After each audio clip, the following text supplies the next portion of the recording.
Happy Monday, everybody. I'm here to talk more about our Refresh series for spring, and today I'm going to focus on refreshing your health.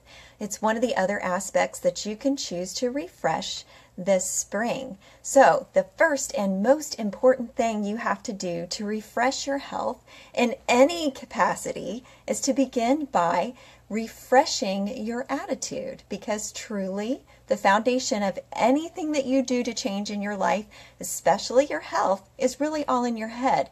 If you think about it, the brain is the core computer for your entire body. It determines the functionality of the rest of your organs, your nervous system, and everything that you do. So whatever your mindset is actually going to have a bigger impact on what your body does than you may think. Facts that were found in cancer research that showed how mindset has a tremendous impact on healing and well-being, and multiple studies have proven this. So as a man thinketh, so is he. Something that was said so very, very long ago is still true today, and we're finding more science to support that. So changing your mindset is the first thing that you need to do. When you're changing a bad habit, whether it's related to health or anything else, you need to redefine yourself as someone who is no longer doing that habit. For example, instead of saying, I'm quitting smoking, you need to say to yourself, I'm not a smoker. Quitting is different than I'm a non-smoker. So redefine who you are when you're changing a habit. I'm not a drinker. I don't drink. Instead of I'm cutting back or I'm quitting. I'm quitting means you're not committed to it. So changing how you define yourself is the first step in becoming healthy. So if you're simply changing and refreshing your overall health, and you don't have a specific really toxic habit like drug abuse or smoking or drinking that you need to get rid of, simply say to yourself, I am a healthy person. I'm someone who's living a healthy lifestyle. And you start it by declaring it as who you are. So the next thing that you need to do is picture where you're going to be. So you determine that you are who you are becoming. Not just who you've been, but who you are becoming. So see yourself at that finish line. Who do you want to become? What do you want to look like when you're 80 or 90 years old? Or even 10 years from now? How healthy do you want to be? Because the choices you make now and how you define yourself now will get you there. Or you won't get there. If you don't make those steps now, you won't ever get there. So if you don't start the car and drive down the road, you're not going to get to the destination. So you got to know where your destination is first. And then once you've pictured that end result of how healthy you want to be at the end of your life and the things that you want to be able to do, then you say, okay, what do I need to do to get there? What do I need to do now to set my car, my vehicle that holds my spirit and carries me there? What do I need to do differently to take care of this vehicle so it's going to get me where I want to go at the end of my life? Do you want to be functioning, serving God, being able to be in a vessel that equips you to be able to go out and still do things at the end of your life? If you do, you make those changes right now. And you don't do everything right now, or that would be overwhelming. But you decide, these are all the things that I'm going to need to do to change. And you start making little baby steps. Don't try to do everything. Hey, Christina, it's so good to see you. You don't try to do everything all at once. But you want to make little baby steps, and one baby step at a time will get you where you want to go. Just like if I was traveling to, let's say, Washington or Oregon, that's all the way on the other side of the country. But I don't just get up out of my bed in the morning and go, okay, I'm going to walk there today. I have to take one step at a time to get there, and there will be little places I need to stop and recover and things that I need to do to get myself where I need to go. So you know those baby steps, and if you don't know how to do that, you don't know anything about setting long-term goals and short-term goals, get a life coach. They can help you. It won't cost that much money, and it'll help you more at the front end to get a life coach to help you set that up than it will take you to try to do it all yourself if you've never done it before. So think about that. That might be something that would help you. The next thing I want to encourage you to do is eat to bless your body. The way that you relate to food is extremely important, and a lot of research has been done to show that the way healthy people view food. I'm not going to say skinny people or fat people because that doesn't matter. Healthy is what matters. Energy level is what matters. And being healthy is not about just being a certain number or a certain weight or a certain size. Healthy for you should not be about comparing yourself to other people. That's extremely important. So being healthy, though, means that you have a healthy relationship with your food. And that's an emotional thing as well as a physical thing. So health begins with a nourishing relationship with food. The purpose of food is to bless us with nutrition, to optimize the functioning of the body. So change those mindsets that are toxic, that are sabotaging you. They're not serving the purposes that you have tricked yourself into believing they're serving. When you think of food as an indulgence, it really doesn't serve as an indulgence. It's short-lived, and then it makes you feel really awful the next day. And entitlement, you're entitling yourself to feel awful. It doesn't serve as an entitlement.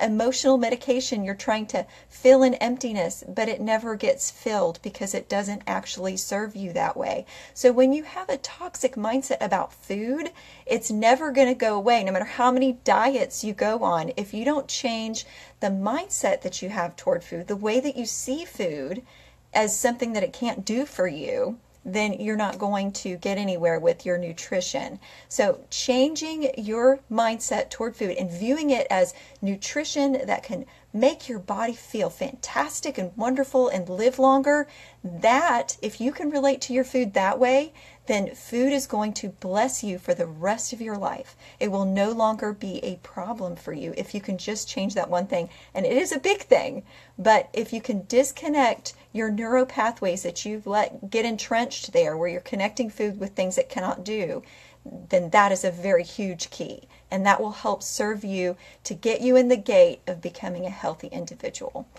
So once you've changed your mindset, the first thing you want to do to get healthy is get rid of all the toxins and the poisons in your body. You've detoxed your mind, so now you detox your body. There's a lot of fad diets and a lot of misinformation about detoxification out there. So be very careful about the things that you read on the internet about detoxing. Fad diets are really not necessary, and sometimes it can be harmful. So be very careful about doing fad diets, especially if you have any medical conditions. Be careful about fasting, because certain kinds of fasting for people with medical conditions can be dangerous. So be very careful about that. But the body does serve to detox itself if you allow it to do that. So one of the things you want to look at doing for detoxification is lots of water. It's very, very simple. Lots of water will help you detoxify. Your liver, your kidneys, your body is made to detoxify itself as long as you stop the inflow of toxins, and that's the key thing. When people do those fasting diets, what they're doing is they're actually taking the toxins out of their input end. So that's the reason why people feel better when they do fasting. It's not really because they're not eating. It's because they're not eating the saturated fats, the processed foods. They're not eating a lot of things with chemicals in them. They're not eating high levels of processed sugar. So sugar is very toxic to the body. Believe it or not, it can serve as much as a poison as other drugs that we put into our system. So be very careful about how much sugar, how much especially refined sugar you're putting into your body. If you get rid of that and you get rid of all those toxins and alcohol and poisons and things like that, then your body will begin to get flushed out once you drink enough water and you eat enough vegetables. Vegetables help flush the body out. Probiotics will help flush your body out. Eat lots of high fiber foods that are healthy, like prunes and fruit juices will help just take all of that nasty stuff that's stuck in your body and pull it and take it on out. So sweating too is a really great natural way to get rid of some of the toxins in your body. I personally really hate sweating. I may not be the only person out there that really hates sweating. I think it's nasty and gross. So if I'm going to do it, I'm going to do it for a reason. And the reason why I do it is because I need to be healthy. I want to be healthy at the end of my life. I want to be productive at the end of my life.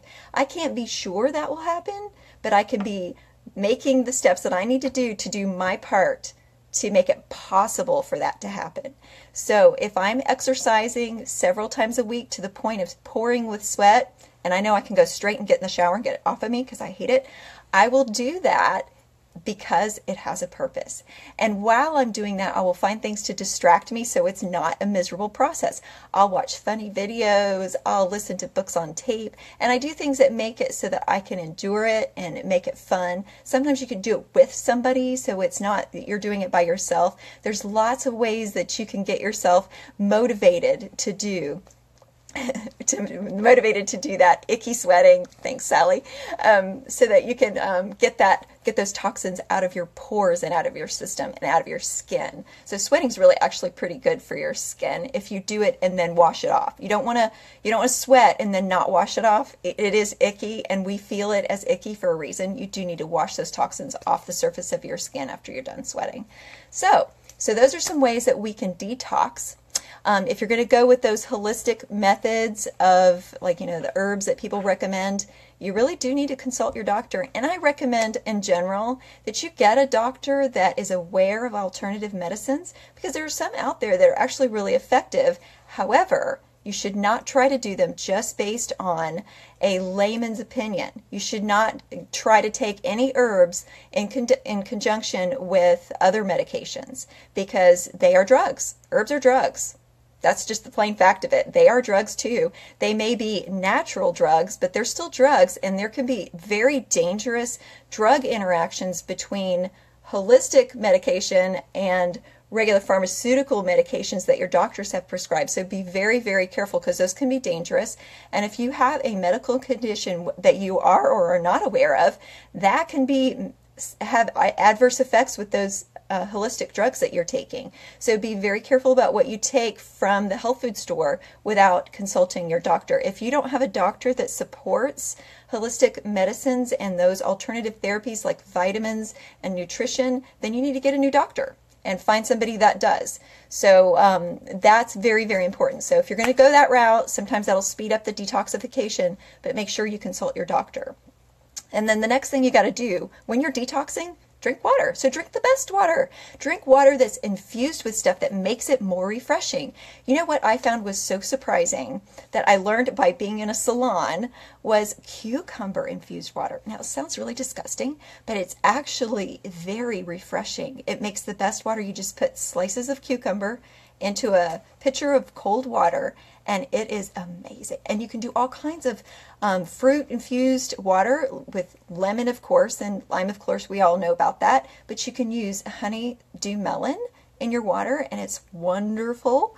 So there's lots of ways you can drink water that's not plain, that's not boring. I like to drink seltzer water sometimes too, but water is very, very important to replenish the body. Your body is it's made up of mostly water. I mean, the majority of your body is water. So you need to constantly refresh that water in order to refresh your body.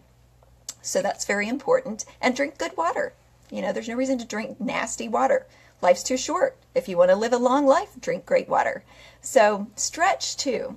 Stretching is very important. It actually extends your body's functioning for a long period of time. People who stretch more have less problems with their joints and their muscles, and they can live longer and function better for longer periods of time. So if you stretch every morning and every evening, then you will be more likely to have less injuries and you will be stronger. It doesn't take a lot of time, just a couple of minutes in the morning and a few minutes before you go to bed. You'll probably sleep better. And if you want to combine that with some relaxation breathing, that'll actually help you get to sleep better. And it might actually help you with meditation in the morning when you're doing your prayer time to center you so that you're deep breathing and you're stretched and you can actually present yourself to God just thoroughly spiritually focused on Him.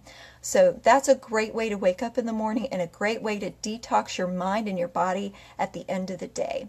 So exercise is for extending your body's functionality. We are spiritual beings, first and foremost, at our very core, but we live in bodies, and those bodies are meant to carry those spirits from the beginning of our life until we're ready to go home and be with Jesus. So the better we take care of what holds our spirits, the better we're able to take those spirits where they need to go. So take your spirit and take it as far as God would have you go. And it'll be easier for you to follow Him and obey His commands and His purpose for your life if you're taking care of the vessel that he has put that spirit into. So just like you would take care of your car when you're taking your car for a long road trip, you would want to take care of your body that's going to be on a road trip with you for years. So do the tune-ups, do the maintenance, take care of that car, get it washed, get it waxed, take care of that body and keep it clean and detoxed. Fuel it with the things that's going to make it function well. Do your best to take care of your body, because as your body carries you, you're going to have people that you meet because of where your body can take you. So make sure that your body is in such a condition that you're able to fulfill what you need to fulfill. And in addition to exercise, one of my favorite prescriptions is laughter, and it's amazing in its ability to have an effect on our physical and emotional and mental and spiritual well-being. There's been a lot of studies that show how effective laughter actually is. Exercise improves serotonin and dopamine in the brain. So does laughter. It releases endorphins. It lowers anxiety and improves your body's ability to respond to stress. So when you're going through social media, use it well. Find some sites to subscribe to that are going to give you a daily dose of laughter. It's good for you. Laughter and a merry heart, like the Bible says, doeth good like a medicine. So that's all that I have for you today. I actually do have some links that I'm going to put on my blog to some blog sites, to the Mayo Clinic, and to a couple of books, Love and Care for the One and Only You by Michelle Metlock Adams and Scripture Yoga by Susan Neal. I'll put those links up there for you in case you're interested on a little extra reading to do this Lenten season. So I look forward to seeing you next week, and I hope that you have a fantastic rest of your refreshing week. Bye-bye.